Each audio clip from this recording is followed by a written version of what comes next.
louvores voltam somente a Ele. Amém, igreja? Vamos estar orando agora para a pastora que vai estar trazendo a palavra da noite, amém? A igreja se coloque de pé, coloque a mão aqui, diante da pastora, amém?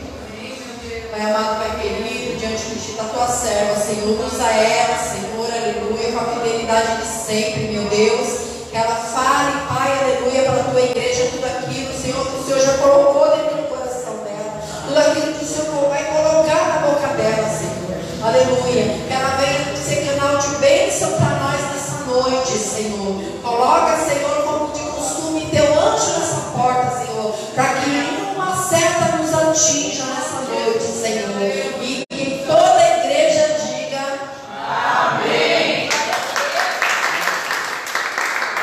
Glória a Deus. Salve a igreja na paz do Senhor. Amém.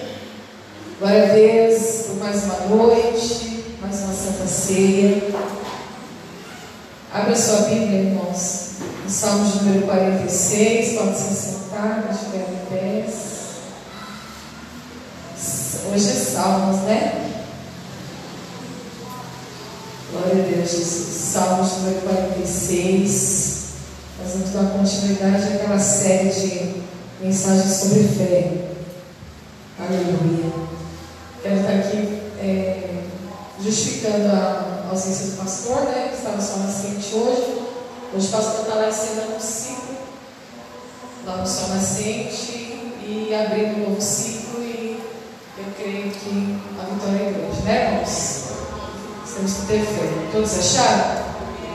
Diz assim: Deus é o nosso refúgio e fortaleza, socorro bem presente na angústia, pelo que não temeremos, ainda que a terra se mude e ainda que os montes se transportem para o meio dos mares, ainda que as águas rujam e se perturbem, ainda que os montes se abalem pela sua braveza. Há um rio cujas correntes alegram a cidade de Deus, o santuário das moradas do Altíssimo. Deus está no meio dela, não será abalada. Deus ajudará a romper da manhã. As nações se embraveceram, os reinos se moveram. Ele levantou a sua voz e a terra se derreteu. O Senhor dos exércitos está conosco. O Deus de Jacó é o nosso refúgio. Vinde e contemplai as obras do Senhor, que desolações tem feito na terra. Ele faz cessar as guerras até o fim da terra. Quebra o arco e corta a lança, queima os carros no fogo. Aquietai-vos e sabei que eu sou Deus. Serei exaltado entre as nações, serei exaltado sobre a terra. O Senhor dos exércitos está conosco. O Deus de Jacó é o nosso refúgio. Amém? Glória a Deus. Aleluia. Vamos orar, igreja. Vamos fazer mais uma oração, como de costume, porque eu creio que grandes coisas o Senhor fará, viu? Esse som está bom, essa palavrinha não. É da amor, né? Amém. Glória a Deus. Senhor, nosso Deus e Pai, nós te adoramos nesta noite. Nós te louvamos, Senhor, e agradecemos o teu santo nome, por todos os teus feitos, por todas as tuas maravilhas, Senhor, por cada louvor entoado aqui nessa noite, cada oração feita, cada testemunho, Senhor, para a edificação da nossa fé. Verdadeiramente, Senhor, nós estamos vivendo, Senhor, as tuas promessas. Nós estamos vivendo aquilo que já estava predestinado para cada um de nós, Senhor, e nós te adoramos nessa noite, e nós te agradecemos nessa noite, Pai. Hoje é noite de Santa Ceia, Senhor, na qual nós iremos, ó Deus, trazer à memória o teu sacrifício, Senhor. A Santa Ceia é a cruz, simboliza a cruz, meu Deus. Traz à memória o teu sacrifício, o teu sofrimento, a tua morte, a morte de Jesus na cruz, por amor a nós, Senhor. E por isso nós podemos alegrar o nosso coração nesta noite, mesmo diante, Deus, de algumas dificuldades, mesmo diante de algumas tristezas, meu Pai. A tua palavra diz, Senhor, alegrai-vos no Senhor.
de Jesus. E a igreja diz amém. Amém. Glória a Deus. Salmo de número 46 é um cântico dos filhos de Corá. Os filhos de Corá, eles receberam um livramento da parte de Deus no momento em que uma rebelião, uma sedição, uma conspiração se levantava contra Moisés. E a Bíblia diz que 250 homens estavam rejeitando a liderança de Moisés e se levantaram contra aquele líder numa rebelião, numa conspiração. E a Bíblia nos diz que Moisés, lá no livro de Números, ele foi orar a Deus e falou: Senhor, se esses homens morrerem de morte normal, de morte comum, é sinal de que o Senhor não está comigo. Mas se o Senhor fizer algo diferente na terra, se o Senhor fizer algo que nunca fez, é sinal de que o Senhor está comigo. Então a Bíblia diz que Deus abriu a terra. Deus abriu uma cratera na terra e levou Corá e todos aqueles, ou Coré, dependendo da tradução da sua Bíblia, e todos aqueles que estavam com ele naquela rebelião, terra abaixo. A terra sugou aqueles homens vivos, e também os seus parentes, e também o seu gado, e também os seus móveis, tudo que eles possuíam foi sugado pela terra, porque Deus estava provando para Moisés: eu sou contigo. Deus estava provando para Moisés: eu estou contigo. Deus estava mostrando para Moisés: não te tirei da terra do Egito, da terra da escravidão, para você não crer que eu estou contigo. Eu te tirei da terra do Egito, da terra da escravidão, para formar em você uma fé perfeita, uma fé inabalável, uma fé verdadeira, uma fé salvadora e também uma fé restauradora.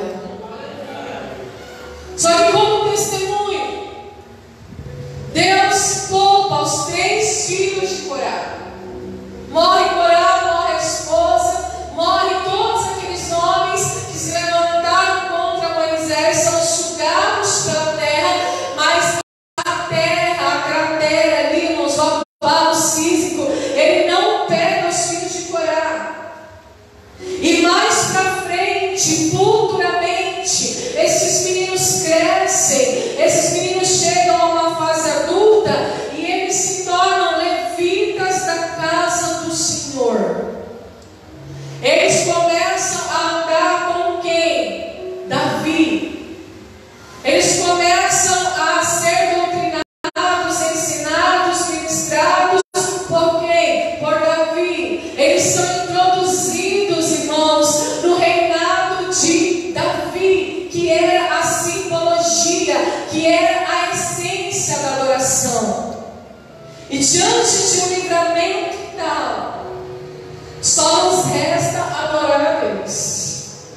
É uma verdade. Porque ali eles não tinham mais uma opção, eles não tinham mais o pai, não tinham mais a família, não tinham mais aqueles que supostamente viveriam ao redor deles. Deus havia dado livramento para os filhos de Corá. E se nós olharmos para o livro dos Salmos, nós vamos ver que muitos dos Salmos foram escritos pelos filhos de Corá. Esses que foram ali, irmãos, poupados da ira de Deus. E quando nós somos poupados da ira de Deus, o Senhor, Ele faz nascer em nós a essência da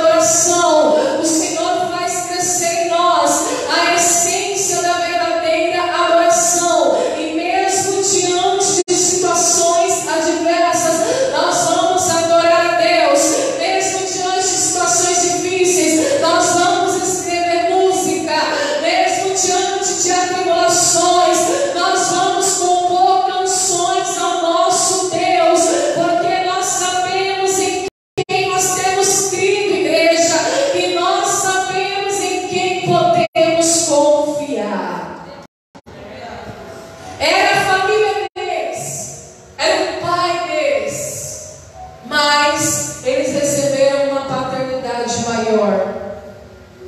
Eles receberam uma instrução melhor. Eles começaram a andar por veredas retas, por um caminho de retidão, e através da vida deles começou a brotar hinos e canções, aleluia. Começou a brotar, irmãos, hinos de gratidão a Deus. E nessa noite eu não posso fazer outra coisa senão agradecer a Deus. Não somente pelas bênçãos, não somente pelas conquistas, mas por tão grande livramento que Ele nos deu. Porque Deus, através do sacrifício de Jesus, Ele nos poupou da ira vindoura. Ele nos poupou, irmãos, da sua ira tenebrosa, da sua ira, irmãos, que é um atributo de Deus. Há quem diga que Deus é amor, e Ele é. Há quem diga que Deus é fiel, e Ele é. Mas muito pouco se escuta da justiça de Deus, aleluia. E nós temos que conhecer o outro lado do amor. O amor que disciplina, o amor que corrige, o amor que instrui, o amor que orienta, o amor que não passa a mão na cabeça, o amor que não tolera o erro, o amor que não tolera o pecado, o amor que não tolera aquilo que desagrada a Deus. Aqueles meninos cresceram no reinado de Davi, e eles puderam ver com os olhos deles, eles puderam contemplar aquilo que Deus fez na vida de Davi. A partir de Moisés, Deus foi levantando outros homens que foram ali, irmãos, mantendo a promessa de aliança perpétua que Deus havia feito lá no início, lá com Abraão. E agora eles estão vindo, irmãos, dessa descrição profética da raiz de Davi, que vai surgir o Messias, que vai surgir o Filho de Deus, que vai surgir o Salvador do mundo, que vai surgir o Cordeiro de Deus, aquele que tira o pecado do mundo. E por isso que nós estamos aqui nessa noite, para declarar nossa total confiança e gratidão a Deus. Eles são tão tocados pela adoração, eles são tão tocados pela gratidão, que mesmo supostamente eles tendo a dor de ter perdido o pai, mesmo vendo o que o pai fez, e a Bíblia diz, irmãos, e é verdade, Deus é um Deus justo. Deus, Ele diz assim na tua palavra: minha é a vingança, minha é a recompensa. Quando Deus tem um propósito na tua vida, quando Deus tem um propósito na minha vida, quando Ele tem um propósito, irmãos, que provém do reino, um propósito que é em prol do reino, pode se levantar quem for, mas o propósito vai se cumprir, aleluia. A vontade do Eterno vai prevalecer na tua história. Foi assim na vida de Moisés.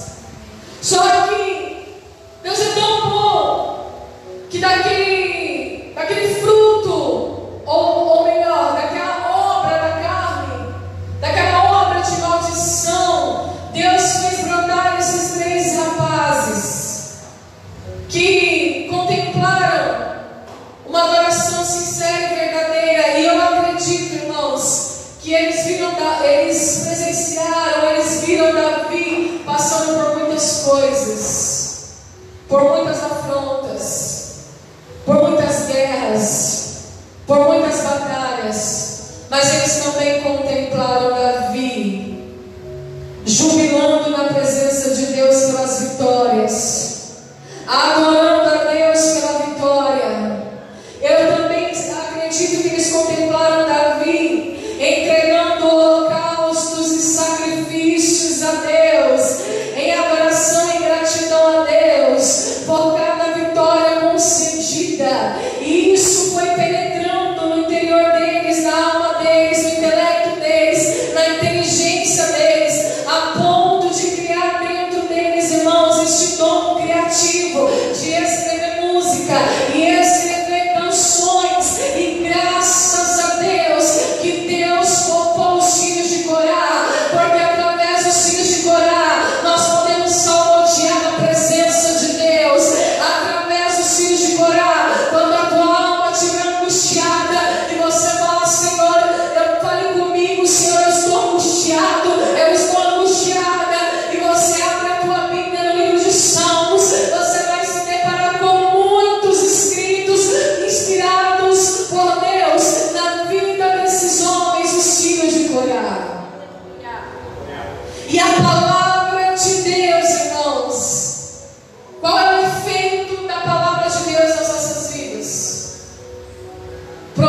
produzir fé.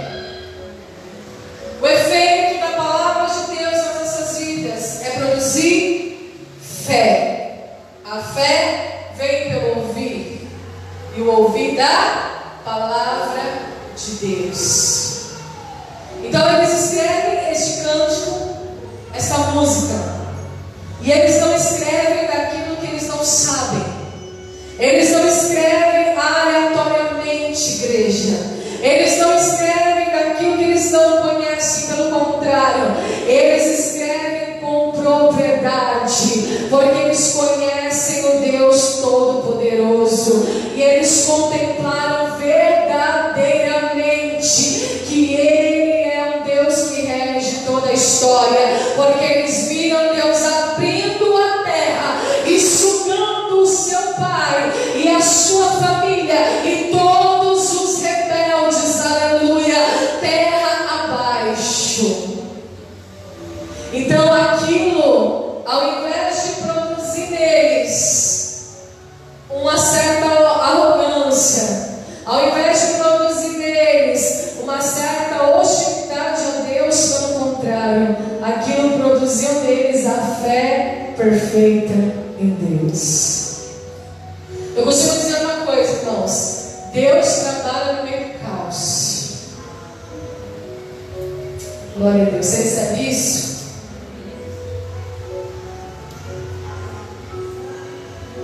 Deus trabalha no meio do caos. E Ele trabalhou. Aleluia. Moisés cumpriu a sua meta. Moisés cumpriu a sua missão.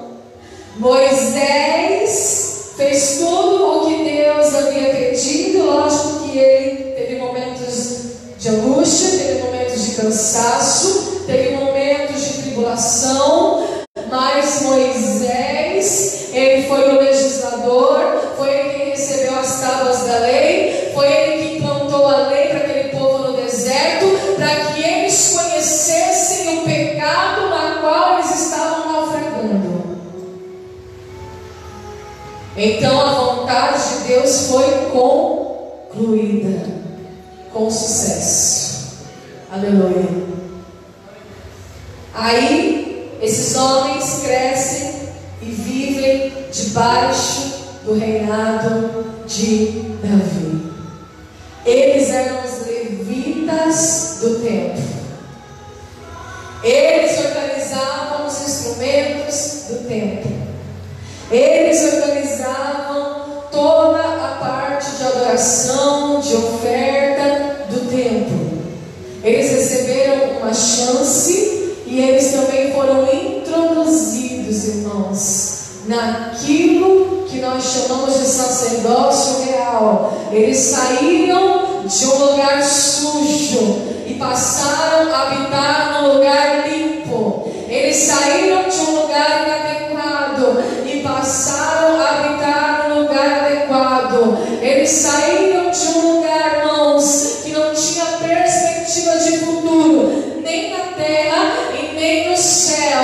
E eles passaram a fazer parte do sacerdócio real, do povo adquirido, da nação eleita. E eu quero te informar nessa noite: quando Deus te tirou do Egito, quando Deus te arrancou das trevas, quando Deus te tirou da escuridão, Ele te trouxe para esse sacerdócio real. Ele te trouxe para este lugar de luz, aleluia.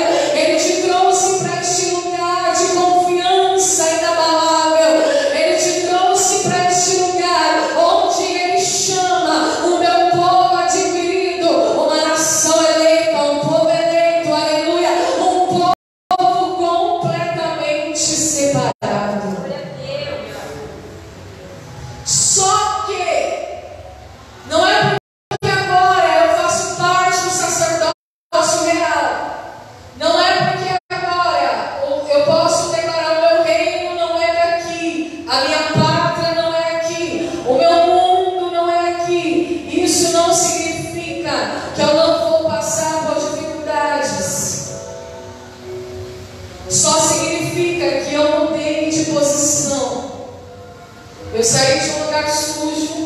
lugar de trevas, de escuridão, de obra da carne, e entrei para um lugar onde eu vou frutificar no Espírito.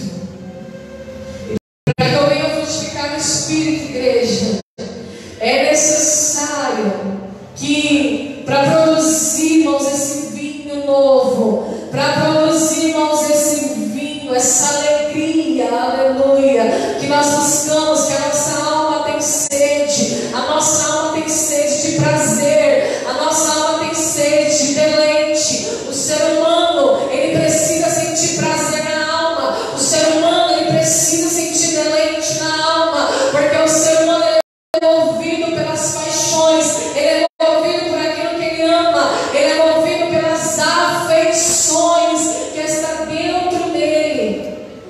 Todo ser humano é movido por isso.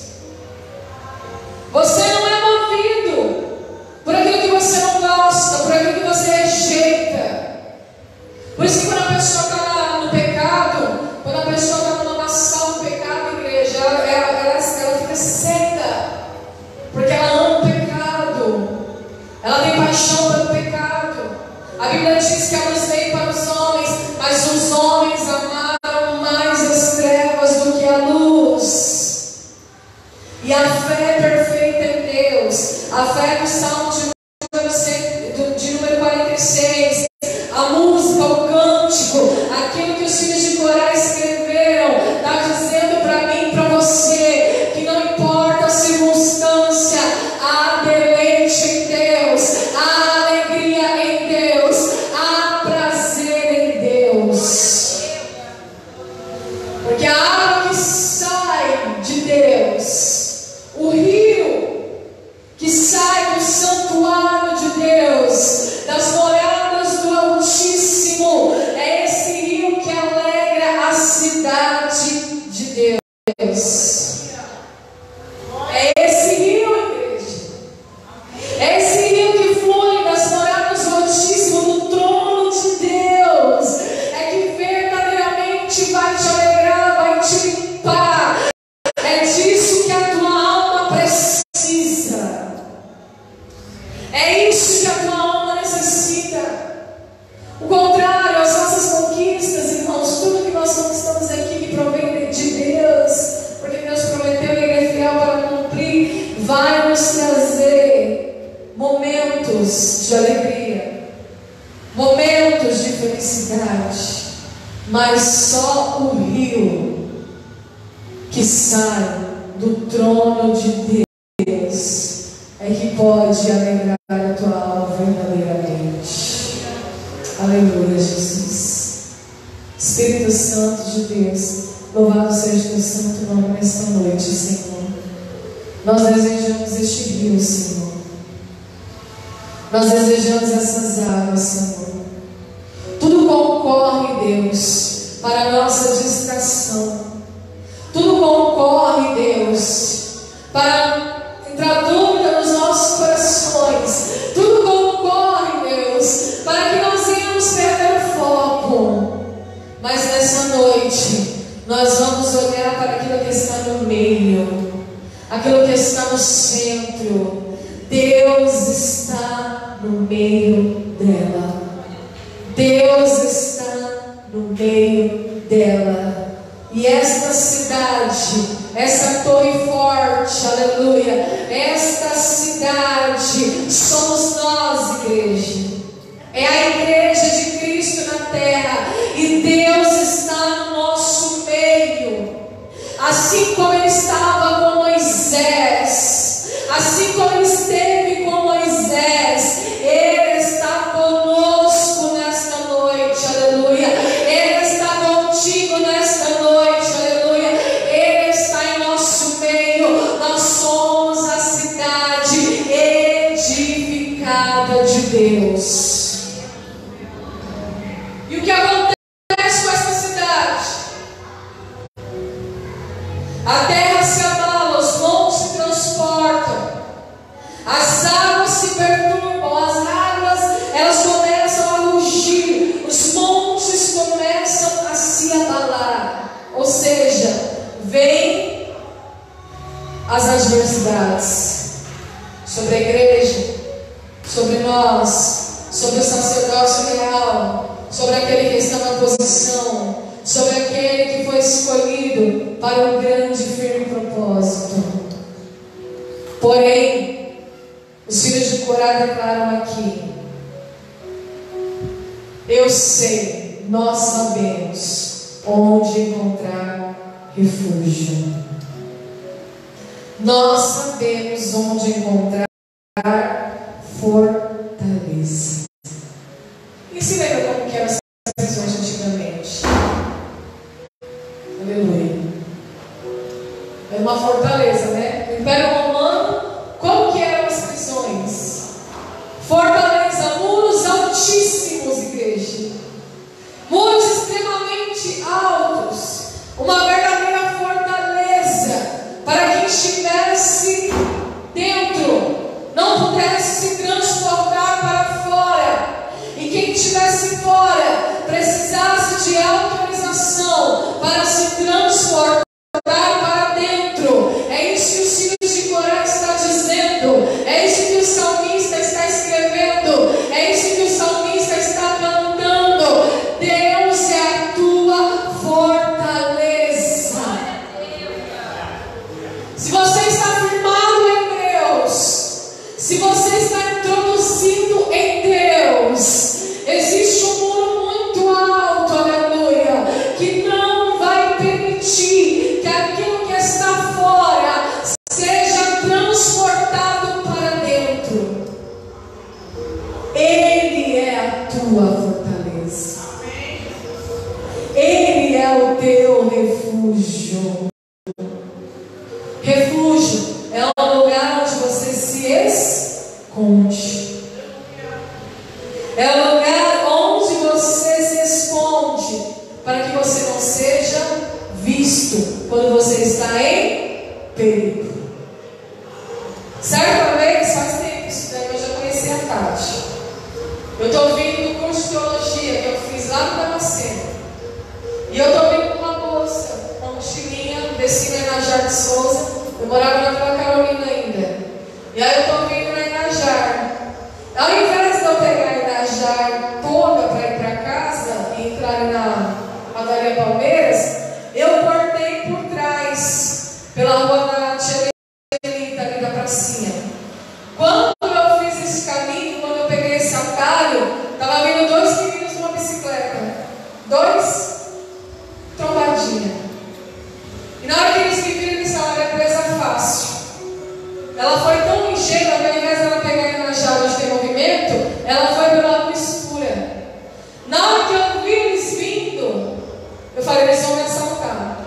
Eu estava com a Bíblia e com o celular dentro da bolsa.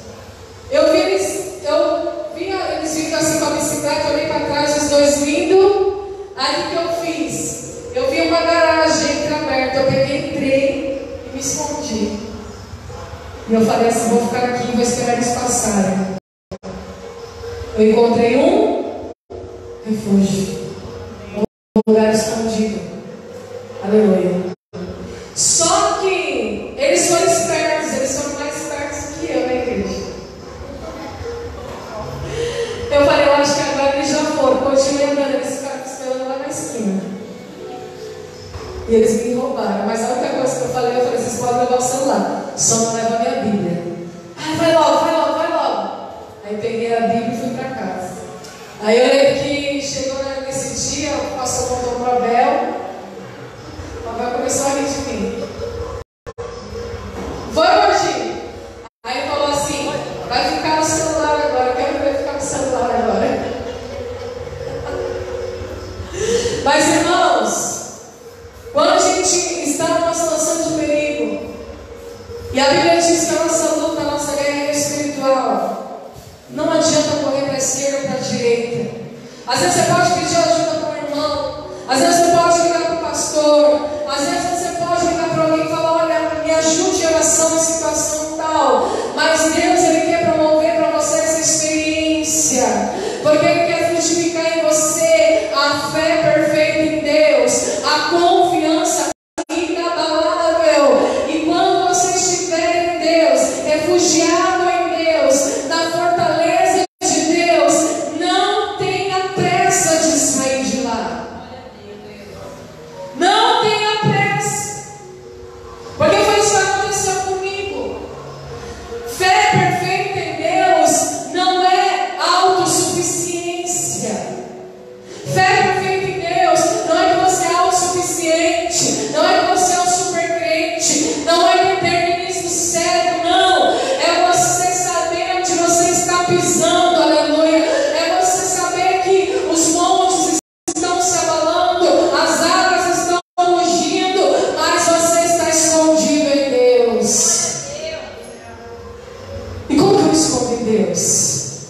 se Ele é Espírito? Se eu não consigo tocar nele? Se eu não consigo ver Ele? Como? Como vocês respondem Deus, igreja? Todo mundo vai passar por isso. Se você não passou, eu sinto me informar, vai chegar o seu dia.